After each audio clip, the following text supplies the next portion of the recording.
With Olympus looming over us and likely releasing in the coming weeks, I think it's about time that we took a look at the servants that are coming along with it. Hello everyone, Soberoni of G&A Reviews here, with a servant spotlight for the only servant hot enough to drag me away from Elden Ring, Caenis. We'll be examining her stats and skills, as well as going over pointers on how to utilize her effectively, and an overall grade comparing her to how she stacks up to the other 4-star servants. So if you're ready to enter our woe dime, make sure you hit that like button, subscribe, and ring my bell so you can catch all of these spotlight videos as they go up and you can help out the channel. But for now, on to Caenis' stats. Caenis has a max HP of 11,532 and a max attack of 9,896, which becomes 10,390 due to her Lancer class modifier. Her total HP is fairly low for her class, however, she does sport the second highest attack among all 4-star Lancers. In fact, her attack is way above the average for a 4-star servant in general, and while her HP may be low for her class, it's about average for her rarity. When it comes to her command cards, Caenis has 3 hits on her quick card, 3 hits on her arts, 3 hits on her buster, and 5 hits on her extra card. She has an NP gain rate of 0.86% and a star rate of 12.2%. Caenis' NP gain and star generating are both pretty average, as she does have a good NP gain rate and hit counts, but she also has a very buster focused deck. Caenis has solid stats across the board with no major weaknesses and a heavy investment in offense, which makes her more of a well-rounded attacker than a glass cannon. Taking a look at her skills, Caenis' first skill is Monstrous Strength rank B+, which increases her attack for 2 turns between 20 and 40% depending on level. Caenis' second skill is Halberd of Pillaging rank B. This skill grants her a unique buff that gives her an attack buff between 10 to 20% every time she attacks an enemy, up to 3 times, depending on level. This ability will also inflict 10% down on one enemy for 1 turn when attacking. And this skill can later be upgraded through an interlude, which will add the effects of increasing Caenis' NP gauge by 20% and also generating between 5 to 15 crit stars every turn for 3 turns, depending on level. And finally, her last skill is Poseidon Blessing Affection of the Sea God rank A. This skill reduces her damage for 3 attacks or 3 turns between 1,000 and 3,000, and it grants her Guts 1 time, lasting for 3 turns, reviving her with between 1,000 and 3,000 HP, both depending on level. As for her passives, Caenis has Magic Resistance rank C, which increases her debuff resist by 15%, Madness Enhancement rank EX, which increases her buster card effectiveness by 12%, and Sea God's Essence rank B, which increases her own damage by 225, and her arts card effectiveness by 8%. Moving on to her deck and Noble Phantasm, Caenis has a Buster Quick deck with Quick Arts Buster Buster,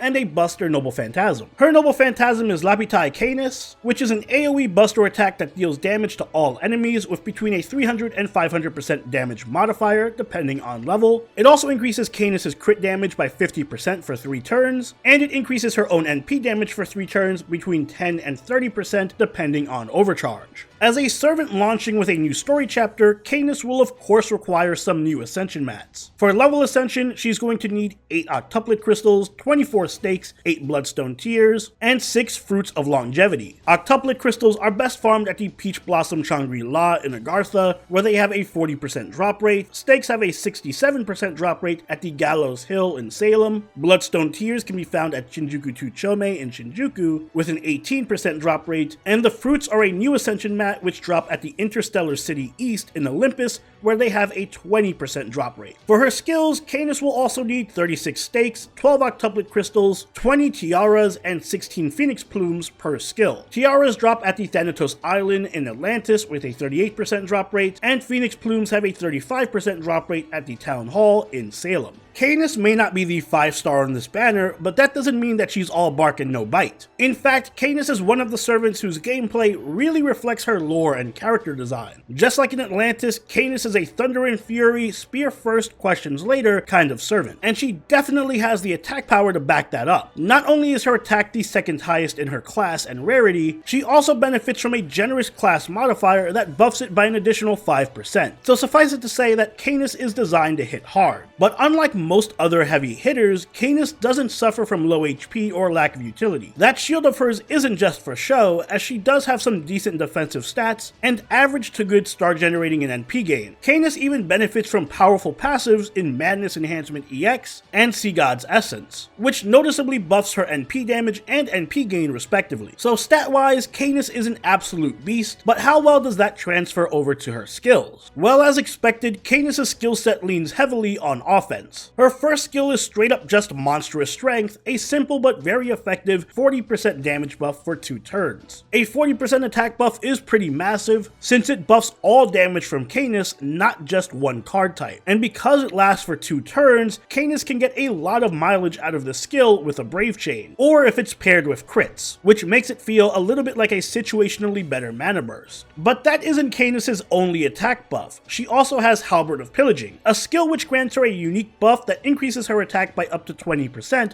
for each hit, and it also lowers the attack of any enemy hit by 10%. Both of these effects are stackable, however they only last for 1 turn, and a unique buff itself only lasts for 3 hits. That means that at maximum effectiveness, Caenis will receive a 60% attack buff and inflict 30% attack down on an enemy. So for example, if Caenis activates this skill in a Brave Chain, her first attack will have a 20% attack buff, her second attack will have a 40% attack buff, but only her final hit will have the 60% buff. So you really need to strategically place Caenis' cards in order to maximize the effectiveness of the skill. It's usually best to save this skill only for Brave Chains, and when using Caenis' Noble Phantasm, you're going to want to place it at the end of the Brave Chain so that it can benefit from the full attack buff. This skill does later on get buffed to include a 20% NP charge and star generating effect, both of which are tremendously useful for helping Caenis wave clear and pushing out more consistent DPS. Finally, Caenis does have one defensive skill in Poseidon's Blessing, which gives her guts and a 3000 HP damage cut for 3 attacks. Overall, this is a pretty strong defensive skill. The guts gives her a way of surviving enemy Noble Phantasms, and it's on a relatively short cooldown, while the damage cut pairs nicely with the attack down on her second skill to potentially mitigate a ton of damage from bosses. I recommend leveling Monstrous Strength first though for that flat attack buff, followed by Halberd for a little bit more burst damage, and then Guts last. For her pen skills, you can go with mana loading first to help with farming, and then you can grab the extra card damage just to add a little bit more oomph to her Brave Chains. Caenis' Noble Phantasm is an AoE buster attack that buffs her NP damage and crit damage for 3 turns. The 10% buff to NP damage may not seem like much, but it does stack multiplicatively with her attack buff and her passive, so Caenis' NP does hit harder than it looks on paper. The crit buff also helps to ensure that Caenis is able to keep up high DPS even after her Noble Phantasm, which is great since she isn't exactly capable of spamming her Noble Phantasm in longer battles as a Buster Servant. Having multiple ways of inflicting damage is one of Caenis' major strengths. Not only can she be an effective wave clearer thanks to her high damage NP and NP charge, but she can also be a devastatingly powerful crit DPS as well. The crit buff from her Noble Phantasm combined with her own star generating skill make her a little bit self-sufficient, especially when she's soloing or sweeping. Caenis can also inflict very high burst damage in a single turn with Halberd of Pillaging, and she absolutely melts enemy break bars without just having to rely on her Noble Phantasm. With so many different ways of inflicting damage, Caenis is a very flexible servant who can fit into most Buster teams and work really well alongside a wide variety of supports and playstyles. Having good defensive stats and skills also helps Caenis in harder content, specifically boss fights and challenge quests, because she doesn't require as much babysitting as the typical DPS, so you can have more allies just focus on buffing her instead. Unfortunately though, Caenis' Achilles heel is her lack of consistency. Her attack buffs all have a short uptime, and she lacks a Star Absorb skill. She's also heavily reliant on Brave Chains to do most of her damage, so if she isn't getting enough cards or crit stars, then Caenis' damage falls off tremendously, and she has no way of manipulating that RNG like most crit servants do. This means that Caenis is heavily reliant on supports,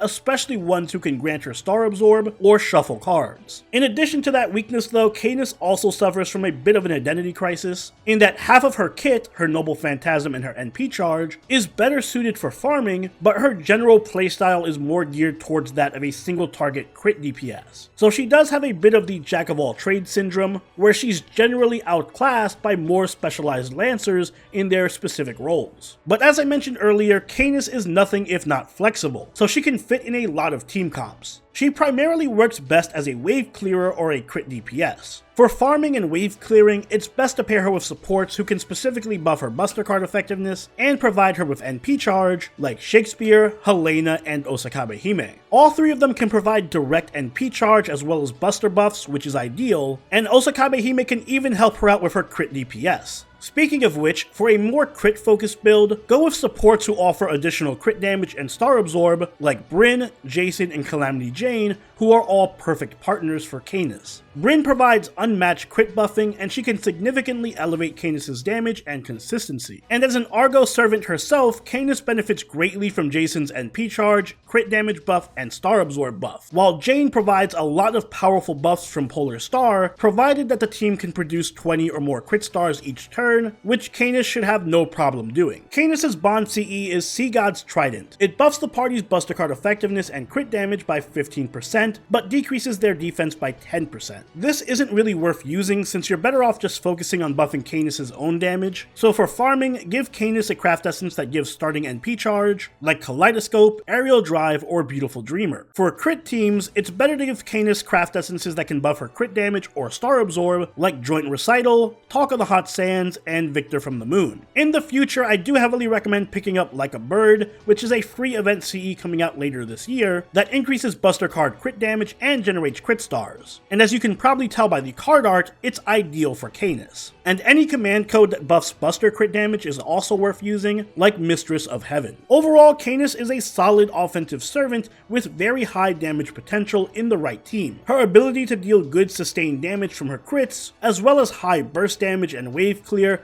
make her a solid offensive all-rounder in any situation. She can shred through enemy break bars when all her buffs are active, and she has good defensive skills that give her more survivability than the average DPS. However, Caenis does suffer from consistency issues, especially with how RNG dependent she is on crits and brave chains, and she is outclassed by more specialized damage dealers, whether it be dedicated farmers like Melt or Parvati, or boss killers like Ibaraki and Kagetora. But all in all, Caenis gets a B from me. She's a good servant to have since she's flexible enough to put into any situation and still perform well. She may not excel at any specific role, however, she can be a genuinely good damage dealer if all the cards fall right. And those are my thoughts on Caenis. I know a lot of you guys will be rolling for her for waifu reasons, but it's good to know that she can also hold her own out there on the battlefield as well. But what do you think? Let me know in the comments down below. And if you enjoyed this video, don't forget to leave a like and consider subscribing if you really enjoyed the video. Join the party over in our Discord, chill with us on Twitch, and follow us on Twitter. And I'll see you all in the next Servant Spotlight. Soberoni out. Later.